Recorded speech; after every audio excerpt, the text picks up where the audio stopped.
good afternoon, everyone. Hope you have enjoyed your lunch. Please feel free to continue to eat your dessert, have some coffee during the presentation. This is very informal here. So what we are going to be doing is having a pretty freewheeling discussion here amongst our three panelists, and you will have an opportunity to ask questions. There will be a microphone right in the center of the room once we get through the comments of our panelists here. Now, we are live tweeting this event, and Carrie Travis from the Locke Foundation. Carrie, where are you? There she is. Carrie is live tweeting from the address of @JohnLockeNC. So if you would like to go ahead on your Twitter feed and follow us @JohnLockeNC and retweet what Carrie is tweeting, that would be great. Feel free to tweet yourself. We do ask that you simply turn your phones to vibrate. I know everybody's chuckling, but I don't know how else to say that. And so we would love to be able to retweet what you are tweeting as well, because we want as many people as possible, of course, to know what's going on today here. Also, you're seeing some cameras, several cameras. That's because we're doing several different things, and it's pretty exciting. We at the Locke Foundation are videotaping. We will be putting this on our website, but we also have with us today something a little bit different and unique. The folks from UNC-TV, our public television network in North Carolina, are here, and they are doing pretty much a C-SPAN style presentation here. They're videotaping, and then at a date that's yet to be determined, this will actually air, just like you would see something on the national C-SPAN channel. They will be airing this on UNC-TV's new North Carolina channel. So we don't know yet when it will air, but if you would like to be notified when we find out the date and time that this will air on UNC-TV, fill out your card that's at your table, and we will make sure to notify you so you can take a look and see how nice everybody looked here in the room and revisit these comments. So we know we are in the midst of quite an interesting election season.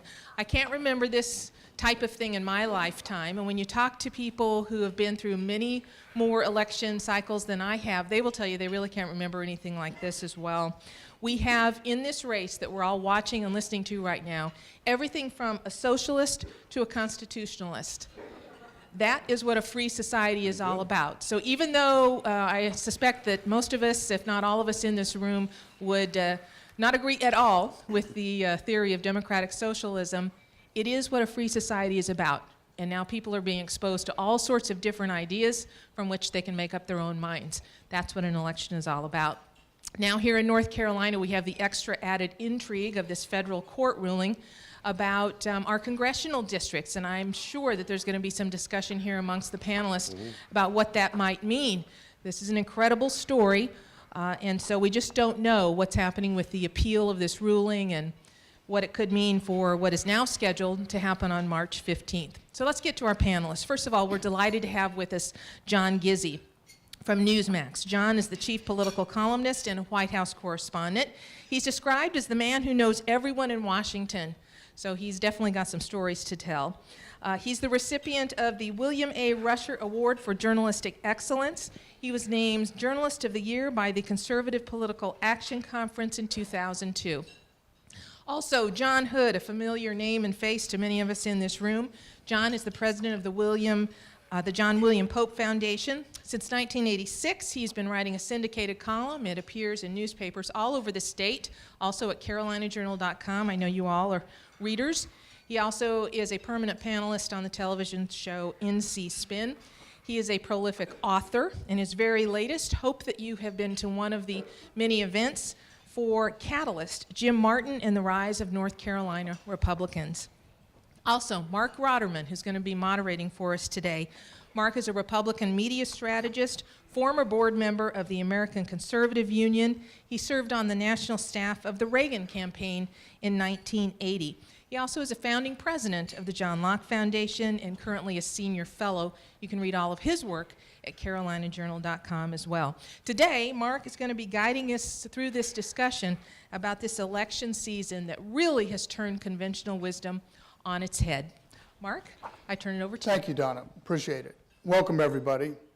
Before we start, I just want to tell you that Corey Swanson told me today that this was going to be huge.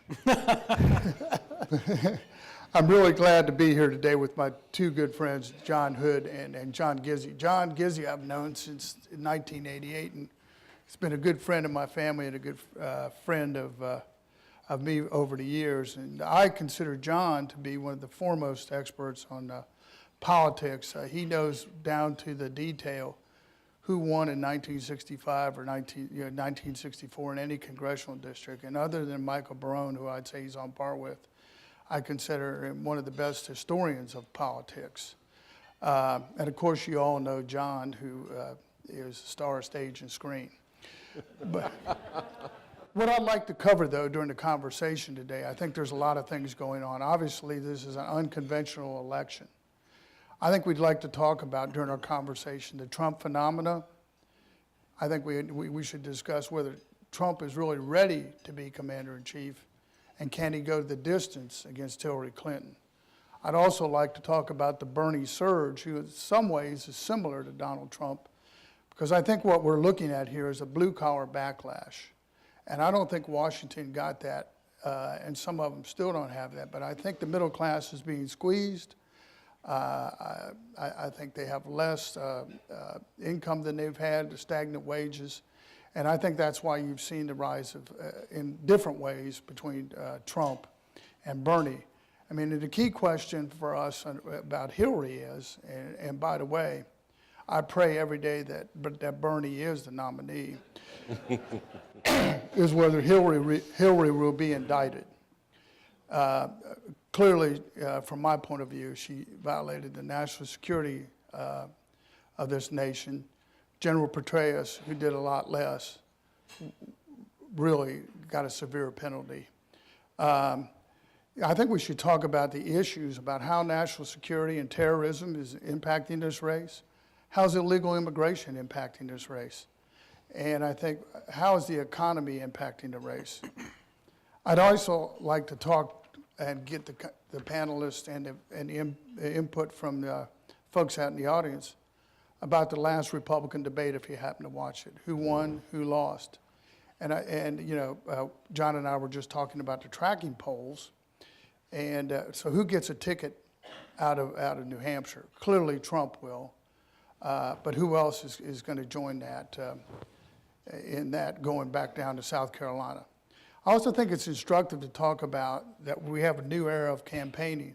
The rise of social media, Twitter, have kind of thrown everything upside down. Trump has been a master of the media. You can love him or hate him, but his Twitter feed, what he has done, he has dominated the media like no other candidate we've ever seen. He spent very little money on TV ads. And I hate to say this because I'm in the business of creating TV ads, but unless they're very good and they're memorable, they're just not cutting through. You've seen all the TV that Jeb has thrown, his pack has thrown at Rubio. You can't watch Fox News here without seeing it, or WRAL. And it just hasn't impacted that much. So with that, and kind of framing it, I'd like to turn it over to John Gizzi. Thank you all for being here, and I want to also particularly thank Mark and the John Locke Foundation for the opportunity to have discourse as we have now. You know, in this age of social media that Mark referred to, of the net, of online communication, Twitter, and the like, communication is reduced. Discourse is just not there anymore.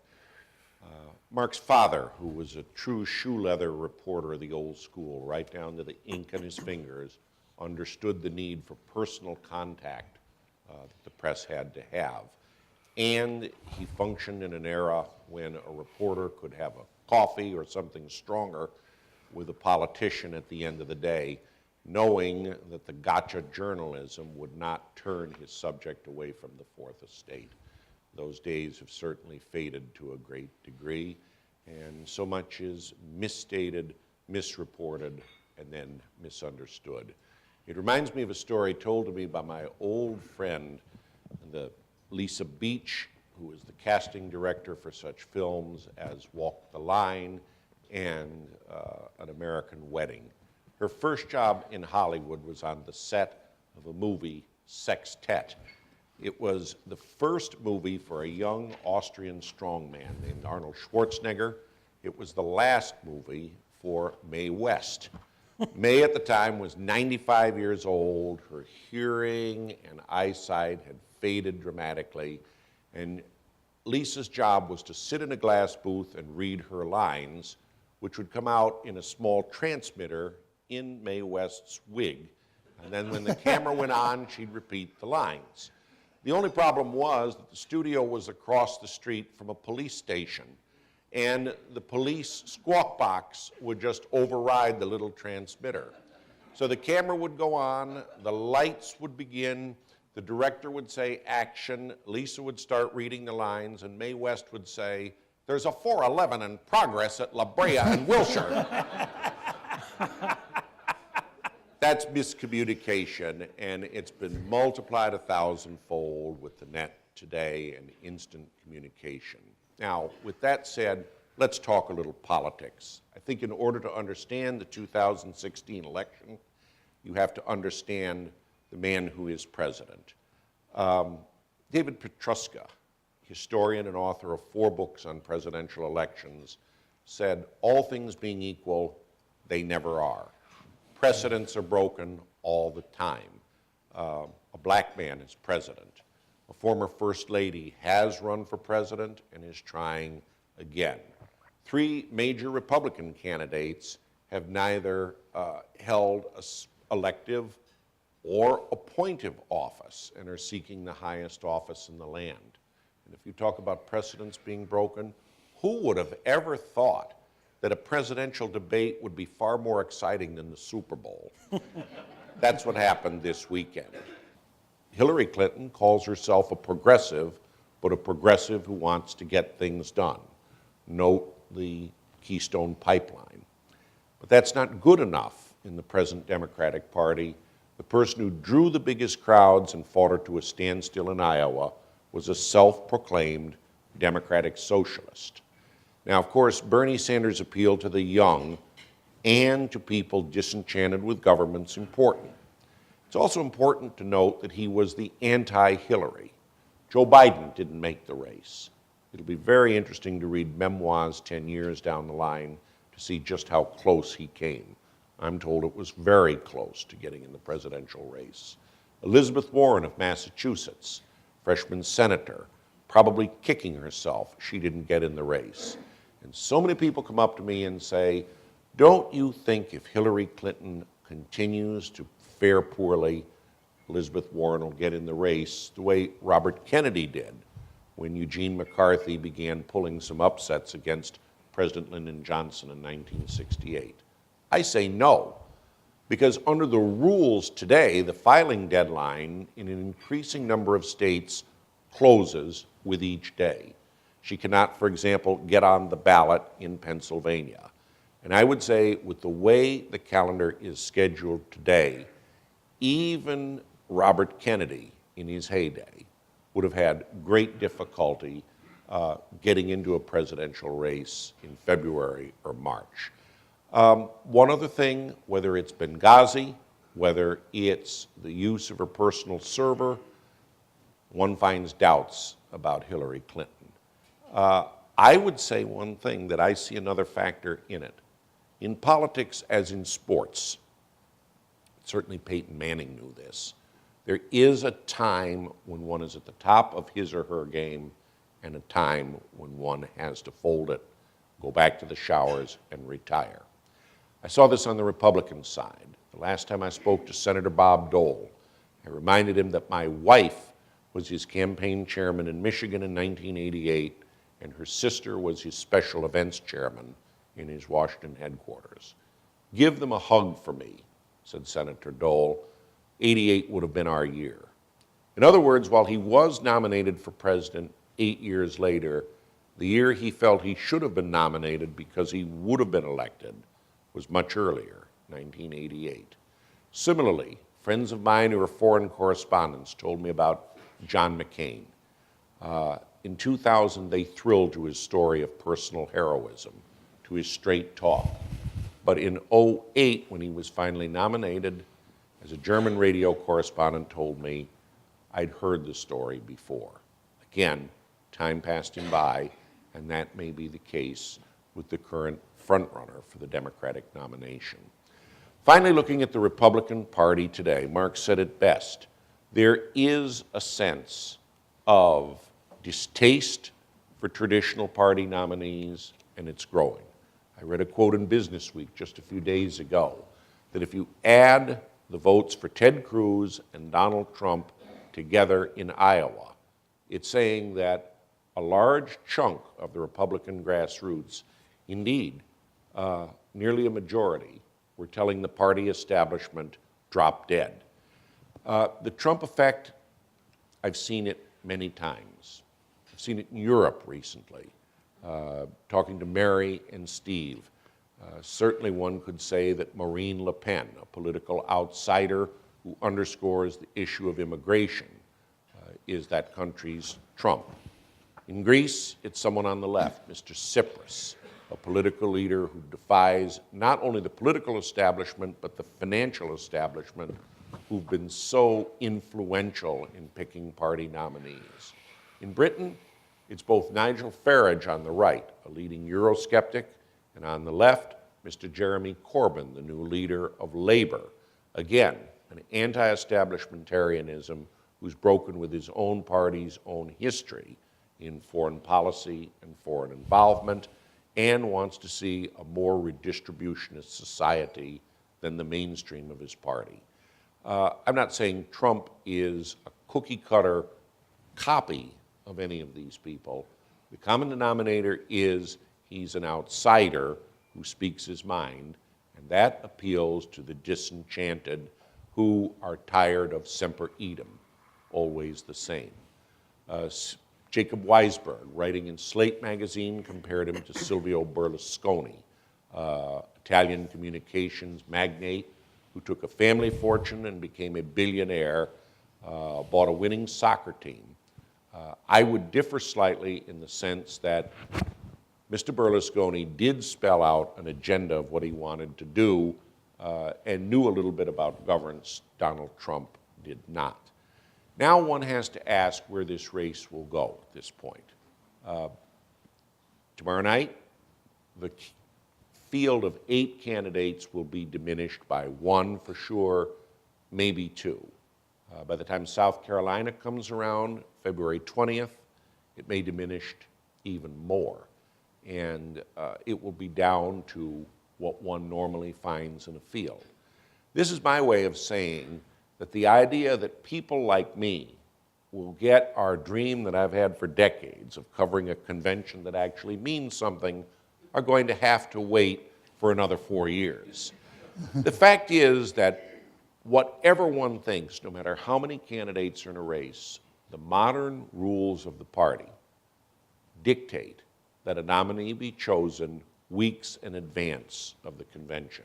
The race between Ronald Reagan and Gerald Ford was an aberration, but it was also the last race that was held when more delegates were picked by state conventions and caucuses than primaries. Today, the number of primaries grows quadrennially. Also, the calendar works against candidates staying in the race. Let me put it another way. Mark worked on the campaign of Ronald Reagan in 1980. Reagan was dealt a tremendous blow when he lost the Iowa caucuses to George H.W. Bush. He recovered and won decisively in New Hampshire, and the rest is history. Under today's calendar, Reagan would have had a week, not the month that he had 36 years ago, and he may not have recovered in time to emerge in the commanding position that he did. So again, the times have certainly changed, and they favor an early Republican nominee. As to who it will be, will those disenchanted support a more establishment nominee, say a Rubio who embraces some of their views? One can't say. Mario Vargas Llosa, the Peruvian poet and himself a past presidential candidate, once said, "Uncertainty is a flower whose petals have yet to be picked." That is what people like me will be doing, and that is what people like you will be doing as you continue your activities. As devotees of John Locke and the John Locke Foundation, you can do no less. Thank you very much.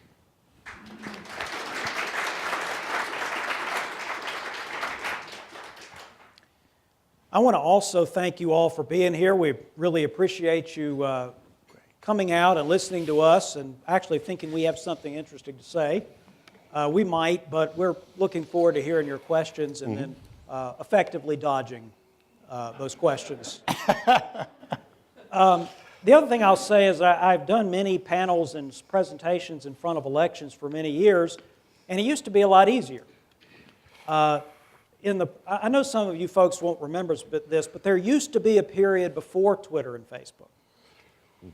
And in that period, not everything that you said would be immediately immortalized and sent out and people could save it and actually check your predictions against reality. This was spectacular. You could say, well, I don't remember saying that. My predictions were different than what you recollect, or people would forget the predictions and they would only remember you if you were right. It was spectacular. It really was. So today's situation's different, and I am going to issue some predictions of a sort. So I guess the way I'm approaching this now is that I have a fairly good record for predicting outcomes. Actually, I am always right. It's just that the voters sometimes get it wrong. Well, that having been said, a couple of observations about the general national picture, and then let's talk about North Carolina in particular. On the national level, to add to what John has said and Mark has said, this is a moment in which we have a couple of things being tested, a couple of propositions being tested. One of the propositions is that American politics has become more polarized in a partisan sense. By that I mean that a generation or two ago, there were quite a few conservative Democrats. There were a fair number of moderate to liberal Republicans, gypsy moths, boll weevils and gypsy moths. There were candidates like Jim Martin, who I wrote the biography for recently, that won in North Carolina where they had to get more Democratic votes to win than there were Republicans in the state. That's how the math worked. So there was a lot of ticket splitting, and there were elaborate studies of ticket splitting, and the 20%, 25%, a large number of voters would vote Democrat for this and Republican for that. Now that world that we lived in at the time has gone away, so that the number of people who actually split their tickets between two different parties is much smaller than it was before. Now people get thrown off by that because they say, wait a minute, party registration is lower and a lot more people are registered unaffiliated. That means there's more swing voters. That's a misunderstanding of what's going on. Fewer people are joining political parties today than in the past. But to understand that, you should also know that fewer people are joining churches than in the past. Fewer people are joining social clubs and civic clubs than in the past. Essentially, we are a society of fewer joiners. We're people who are more free agents. We'll go to church, but we won't join the church. We'll go to this church for a while, then we'll go to that church for a while because we like the music better. Not because there's some fine doctrinal dispute on which we were on the wrong side and we left and formed. That's yesterday's story. Today's story is smorgasbord. A little bit of this and a little bit of that, which means that when it comes to joining a party, people are less likely to do it, but their political behavior, how they vote, is different. And there are lots of people who are registered unaffiliated who vote Republican 75, 80% of the time. And lots of people who are registered unaffiliated who vote Democrat 75, 80% of the time. For example, in Chapel Hill, they vote Democrat because they can't find the communist on the ballot. And they're no longer Democrats. But they vote Democrat most of the time. This year they might find the communist on the ballot. But anyway, so in recent election cycles, if you look at true swing voters who are likely to swing one way or the other, it's really more like 10 to 12% of the electorate. You have about 43, 44, 45%, depending upon the polls, who are identified or lean in one party or the other. In North Carolina, a good way to think about this is that the last time I checked the numbers, the party registration was as follows. Democrats, around 41%. Republicans, just shy of 31%. and everybody else unaffiliated, and about 0.5% Libertarian. But that doesn't mean that Democratic voters outweigh Republican voters in North Carolina by 10 points. Because a lot of the more independents vote Republican routinely than vote Democrat routinely. So if you ask people, what party do you identify with, not what your registration is, what party do you identify with, here's what the most recent polls, if you average them, suggest. I vote 41.5% of North Carolinians say I'm a Democrat. So not much more than the registration. And 41.3% of North Carolina voters identify as Republican. So there's a gap between these two groups of 0.2%. There's only one other state with a similarly divided electorate, that's Ohio, 0.2%. So Ohio and North Carolina have almost exactly even voter behavior, voter identification. Not registration, but identification. So what's happening in the presidential race in both sides is this whole story I just told you real? Have Democrats become more reliably left of center? Have Republicans become more reliably right? Are there fewer real dissensions within the parties? People who don't quite fit, they just left the party. They didn't stay within the party and they're a faction. I mean, that's the theory that has been around until now. So the question is, does the Bernie Sanders phenomenon on the Democratic side and the Donald Trump phenomenon on the Republican side suggest this entire story about political polarization and the two parties being more distinguishable than ever before, is that all phony? Was it yesterday's news, and actually we're back to something that looks more like the far past? I'm not persuaded that that's the case, but that's one of the propositions being tested. The other proposition being tested, it's really a test for the conservative movement. And the test for the conservative movement is Donald Trump. And some people have excelled. They have aced the test. They almost immediately spotted him for what he is, who is a charlatan and just a pathetic, disgusting human being that they would not want to have anywhere near their party. And some conservatives said, well, and they eventually came around to that point of view, and they get a passing grade, I guess. And then there are people in the conservative movement who have failed the test, who have played footsie with him, made excuses for him. Well, he didn't really make fun of that disabled guy. It's on tape. Or made other kinds of excuses for his behavior and his comments. And I believe that in the long run, they will be discredited, they will lose their audiences, they will lose their reputations and respect, because whatever happens with Donald Trump, the outcome will be bad. Okay? He'll fail and not get nominated, in which case people will be embarrassed for having played footsie with him because they thought he was on top. Or he will get nominated and he will lose disastrously. Same story. Or somehow, by some freak of Bernie Sanders' nature, he will get, because there'll be an indictment of Hillary or something, he'll get elected and then he'll be a disaster, in my opinion. So I don't think there's a good outcome here related to Trump, and I think people who have made excuses for him and played around and avoided the moral test will look bad. All right, little editorial. I do these things occasionally. Now, North Carolina. As I said, North Carolina is, in some ways, a prototypical state.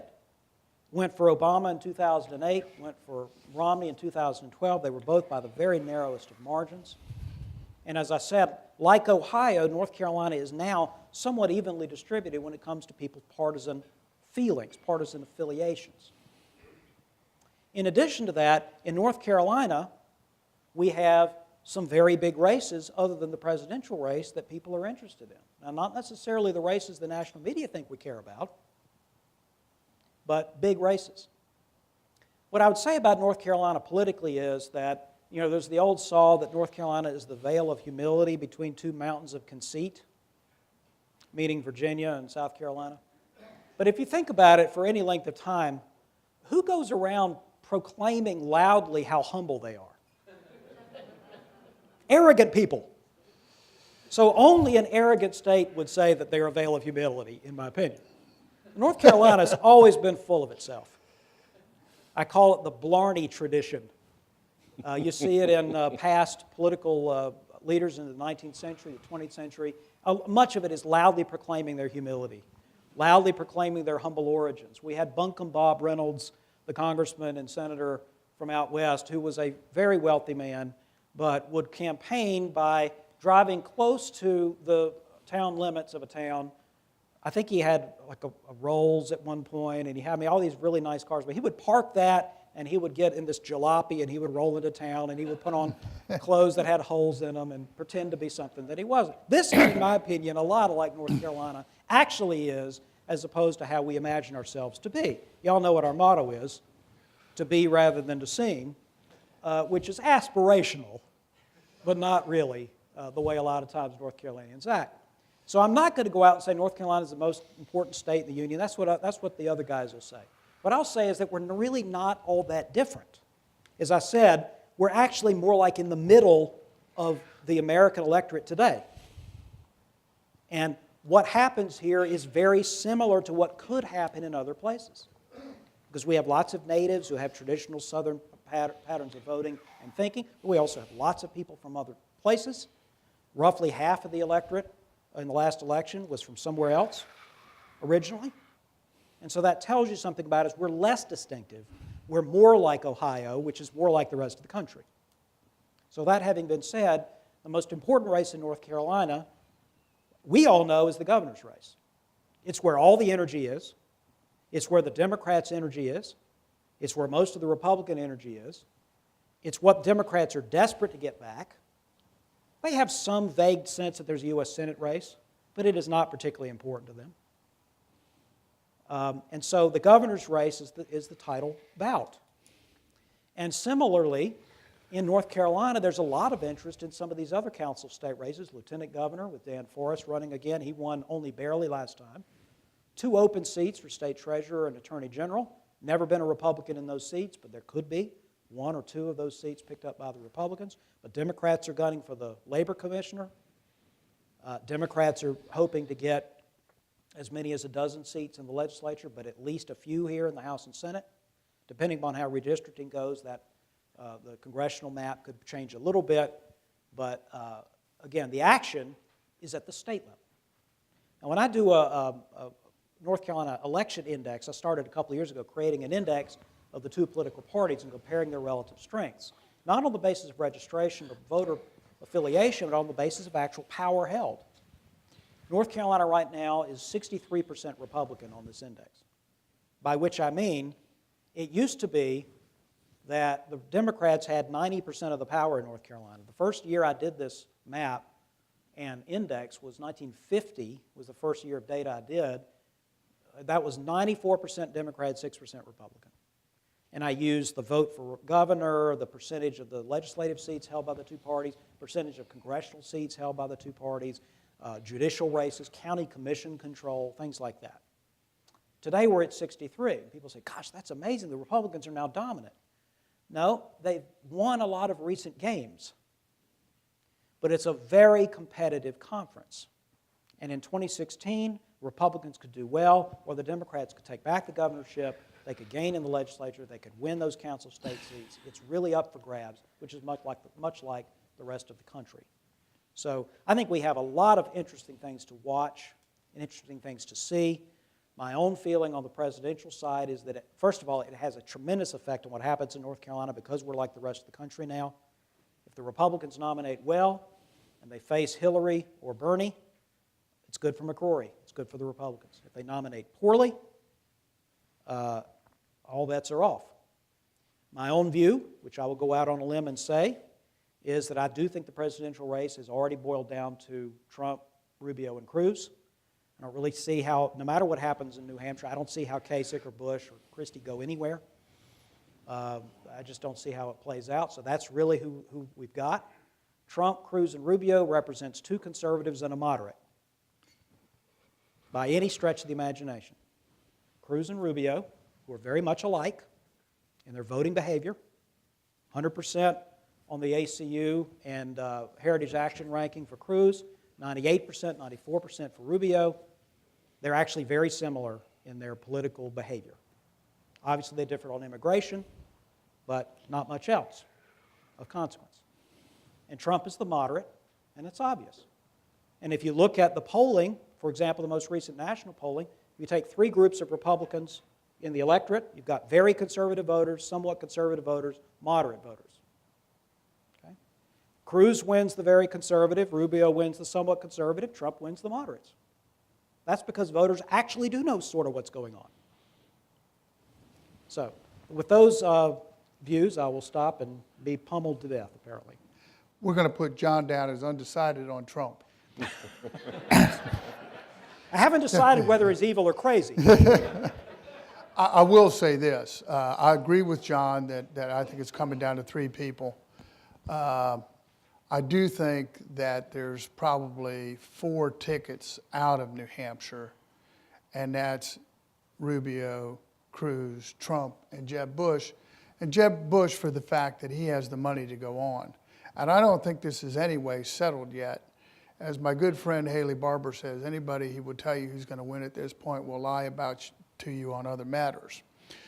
But my point on this is that one thing I would like to ask John Gizzi here, what do you attribute to the rise of Donald Trump, and do you think that Trump passes the commander-in-chief test? The answer is dismay with the Republican Party and politics in general. I think to understand Trump in 2016, one has to look back at the primaries in 2010, where in case after case, including that of Marco Rubio in Florida, an insurgent conservative took on the original fair-haired boy of the party establishment, who was perceived as more centrist, said what he meant what he said, and won. And I saw it in a number of states around the country. In Colorado, certainly their primary was very much akin to that. This trend continued in some places where perhaps it worked to the disadvantage of the Republicans. Delaware with Christine O'Donnell's nomination, in Nevada where everyone told me the wrong candidate was nominated against Harry Reid, and that's why we had him back in the Senate in a position of leadership. I could go on. In 2012, Ted Cruz was in a similar situation to Marco Rubio, beating the Lone Star State's lieutenant governor. In every case, this was a sign that, call it the Tea Party, the traditional right, a coalition of conservatives, old and new, managed to get together and say, this is our guy and we're not taking your guys anymore. Trump has capitalized on this in the way he speaks, in the way that he styles himself as an outsider, and in the way that he tells off those perceived as the establishment and the powers that be. Is it enough for him to be nominated? I don't think so, and I'll tell you why. There's also enough negatives on Donald Trump, be it in his style, in contradictory remarks, in the fact that he rarely discusses policy in any depth, that he can win for a while at the beginning, but as the campaign goes on and the other field, the other candidates winnow down, he becomes less and less potent. Hugh Hewitt, who's one of the panelists on a number of the debates, told me that as long as his opposition remains divided and he gets his 24 to 30%, he'll be a factor in the race, or until he gets bored with it. When it diminishes, he will start to lose. And I mentioned earlier Marine Le Pen in Britain, or in France rather, and the fact is that she usually, or candidates from her national front, running on hardline anti-illegal immigration platforms, as well as opposition to political correctness in support of traditional French history and teachings, they always usually lead in all the races. France requires a runoff, and they almost always lose races, as Miss Le Pen and her niece Marion did recently. The same is true in Britain with the first past the post requirement to serve in Parliament. The United Kingdom Independence Party of Mr. Farage, very similar positions, got the third most votes in the last national elections. It won no seats in the parliament. Candidates have to win first past the post and lead. So it is with Donald Trump. When the opposition finally gets united, he will fade fast from the scene. John, who do you view as the most formidable opponent to Trump in the Republican side?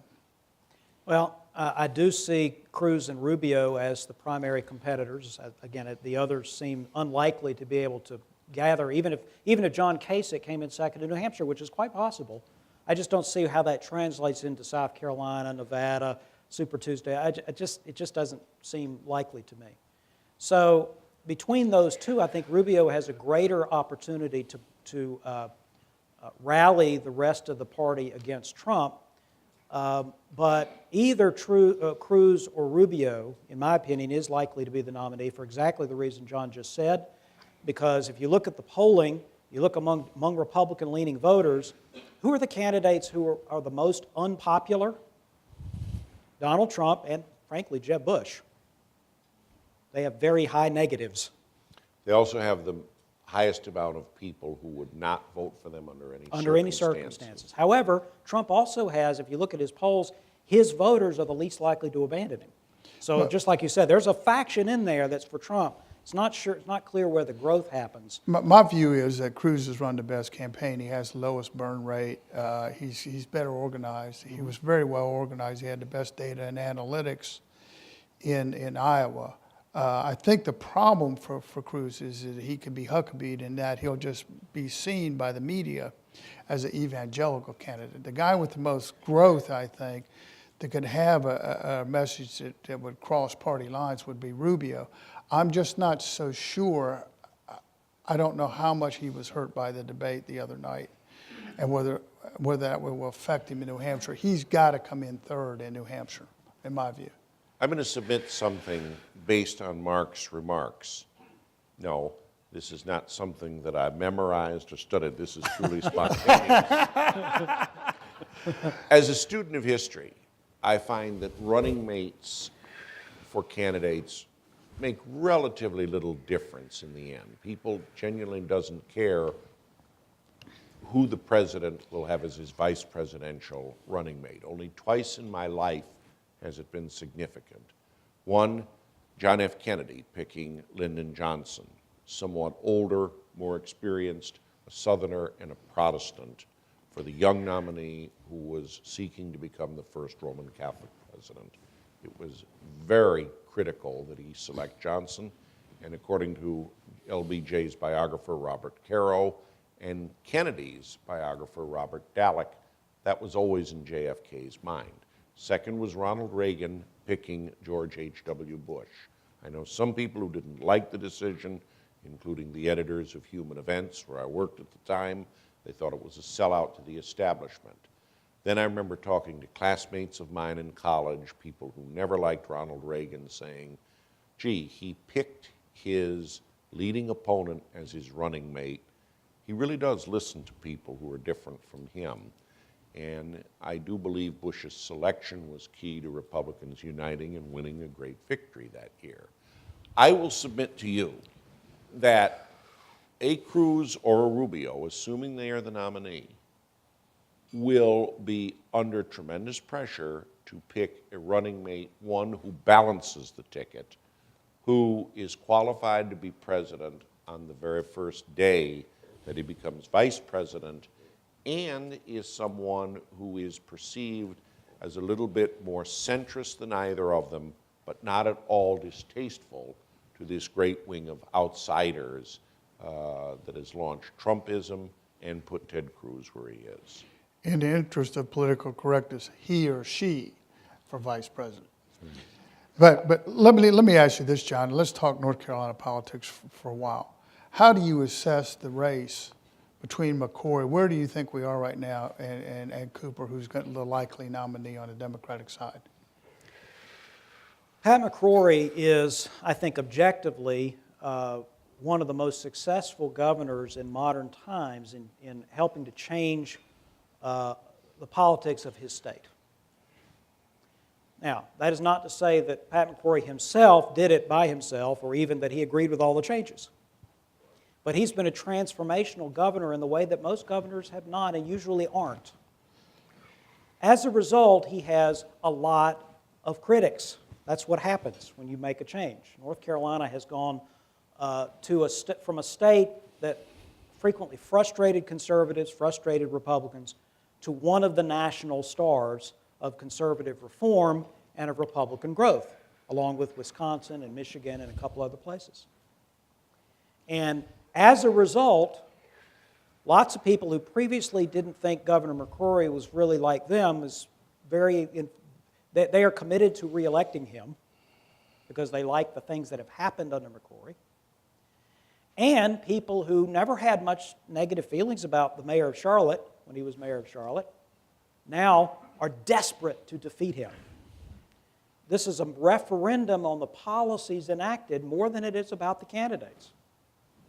Now, Roy Cooper is hardly anyone's first choice as a leader of an insurgent left-wing Democratic Party. That's not his background, that's not what he was like when he was in the legislature. He is definitely playing a role that does not entirely suit him, but that's the role that he's been given. This is an anti-Pat, pro-Pat governor's race, in my opinion. That certainly means that McCrory has a lot to say about the outcome, but I also think that two other factors matter. One of them is just the path of the economy in the next 6 months.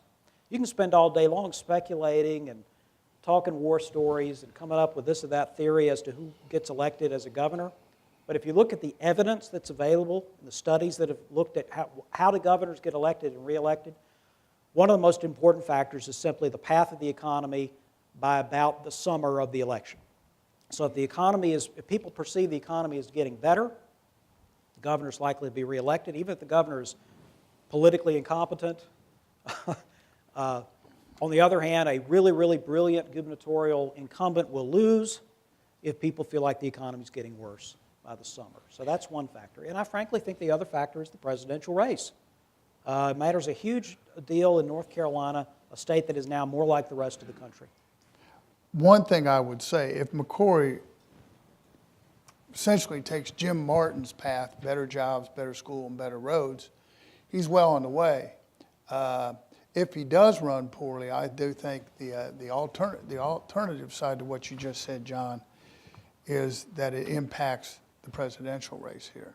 And if he runs poorly, I think it could even impact Burr.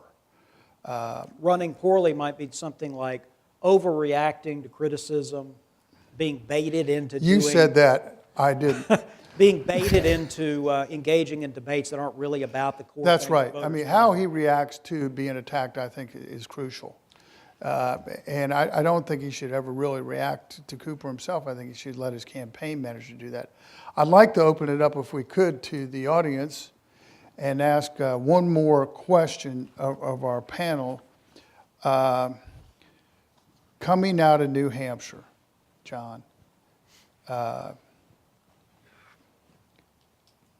do you see Trump and Cruz doing in South Carolina and Rubio as well? James Baker, our former Secretary of State, once said, overnight is an eternity in politics. And not knowing what the outcome will be in New Hampshire, I can't say, but I'll give you a couple of for instances. For instance, if Trump should win, he will be strong. He also will be judged in the Palmetto State 11 days later, a little bit more than a week. And he will also be facing a field in which at least one and perhaps two of those he met on the ballot in New Hampshire are out of the race. So it will be a very different kind of campaign. He'll be strong in the state. Henry McMaster, the lieutenant governor, is the highest elected official in the country and the only statewide official to endorse Trump for president. Cruz has a tremendous grassroots following. Marco Rubio does not have the grassroots so much. This has hurt him in New Hampshire. He has not done town hall meetings in the way that, say, Christie has done and Trump has done. He'll have to change that policy, but he does have a lot of backers in South Carolina. My guess is if Trump wins, he comes on very strong in South Carolina. If Trump loses, he's out of the race and doesn't get to South Carolina. The emperor will have been shown to have no clothes, and then one will find a race between Cruz and Rubio in a very rich debate on public policy. The esteemed Tom Roberg. Let me thank you one more time, Mark, for running my race back in 1998. I was 15. And you acted it. Bada bing. Couldn't resist. The comments you made about Cruz and Rubio both being very strong conservatives is interesting. But I will share with you, I have a lot, maybe surprisingly, of Democrat friends who tell me, I mean, even those who really don't like Hillary or Sanders, that they couldn't vote for either Trump or Cruz, but they see Rubio, whether he is or not, as a moderate. And I don't know if that helps him or hurts him, but that's how he is seen. And I think in the general election, don't you think he would rather do better, be expected to do better than Cruz? I happen to like them both. Well, first and foremost, I don't think Hillary is a stellar candidate. I think she's more programmed than any other candidate out there, and I think she's got a variety of weaknesses, which includes her husband. This is not the 1990s. She's got a lot of deficits, including Benghazi, her tenure as Secretary of State, the whole email scandal. So there's a lot of things in play for her. She's not doing very well with young women at this point. So I don't put her up there on a pedestal that says, you know, she's a giant that we have to kill. I do think that Rubio has a very inclusive message, and I think he brings in young people that neither Cruz or Trump to that degree will bring in. John, do you have a comment on that? The conventional wisdom here is that Rubio is the strongest general election candidate with the Democrats. It's supported by polling, extensively by polling. I happen to agree with it, generally. And that's not an argument that Cruz couldn't win either. I think he could. But I'm just saying, I think there's a reason why the Democrats either fear Rubio, lots of them fear him, or some of them are sort of intrigued by him.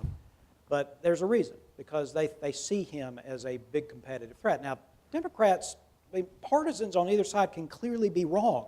They can conclude rather differently than the way the voters end up concluding, but that's the way it is right now. Look, there was a lot of talk at the beginning of this cycle about how there was a wealth of candidates and all this talent and this and that and the other. And think about the fact that we are talking about a political race, a presidential race. It's in the day before New Hampshire, and there is a very real possibility that a socialist will win in New Hampshire, defeating a sociopath, or maybe the other way around. And I just think that the Democrats that I know are kind of embarrassed that these are the options they've got. But you know, on the Republican side, there's Donald Trump. He's kind of embarrassing too. So Let me make one comment or ask John one question here, John Gizzi.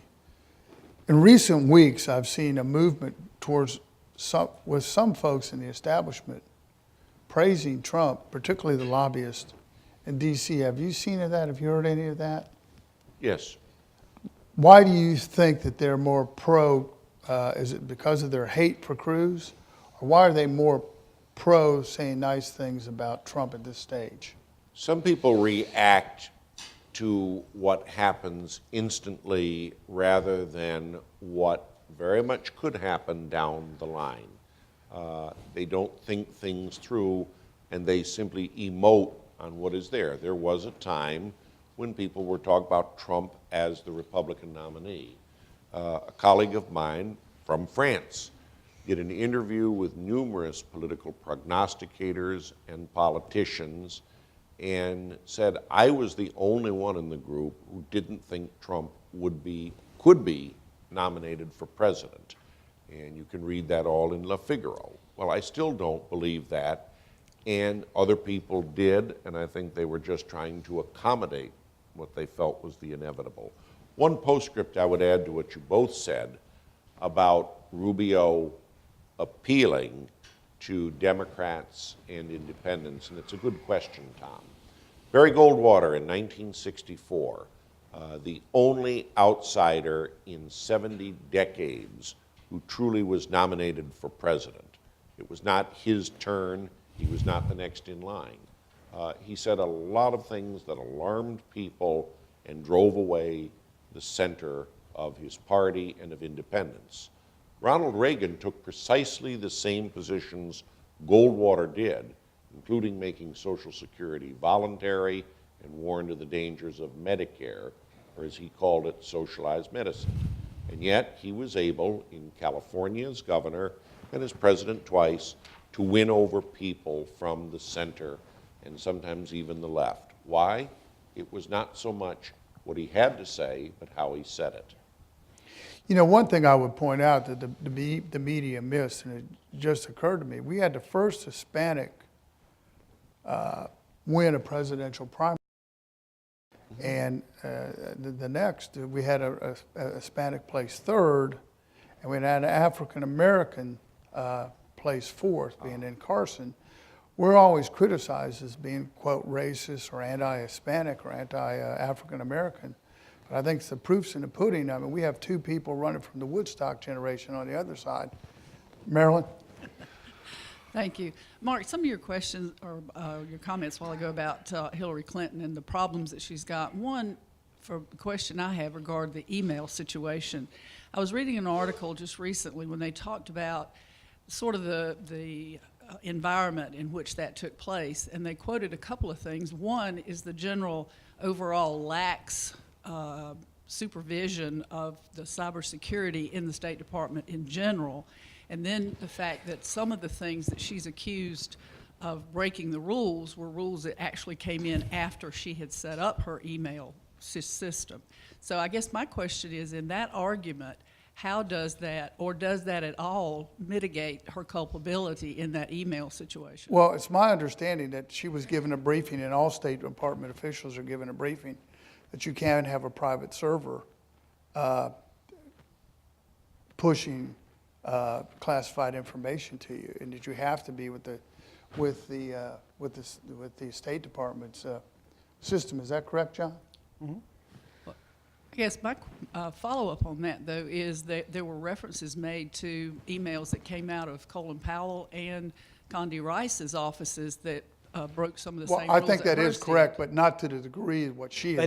They didn't have their own dedicated server. There was no Right. effort at the beginning. Essentially, if you set up private emails, if you're going to use a private email account to do some truly personal things, all of us have been through the experience of occasionally, like if you're using the same software and it pulls from several different accounts and you meant to send it from one account and you sent it from another. That apparently happened with Powell and Rice in a few instances, like once or twice for Powell and a few times. That's different from hundreds and hundreds and hundreds of emails on private accounts on a private server that were clearly doing public business. I think it's a real problem for Senator Clinton, Secretary Clinton in the fall if she's the nominee. It's a big problem. Excuse me, John, for interrupting, but the real key on that is Loretta Lynch from North Carolina, whether she will indict her. And I think that's, to me, she's been a rubber stamp for Obama since going in on amnesty and a lot of other executive orders that he's done. Sir? Yes, if Bloomberg runs, what happens? The Democrats lose. I mean, the fact is that Bloomberg is being discouraged from running primarily by Democrats. And when you look at the position he takes, from gun control to the role of government in what you eat, to the environment, abortion, same-sex marriage, they're almost right out of the Democratic platform in the 21st century. We're out of time, but I'd like to thank our panelists, John Hood and John Gizzi. Appreciate you all coming. North Carolina Channel is made possible by the financial contributions of viewers like you who support the UNC TV network.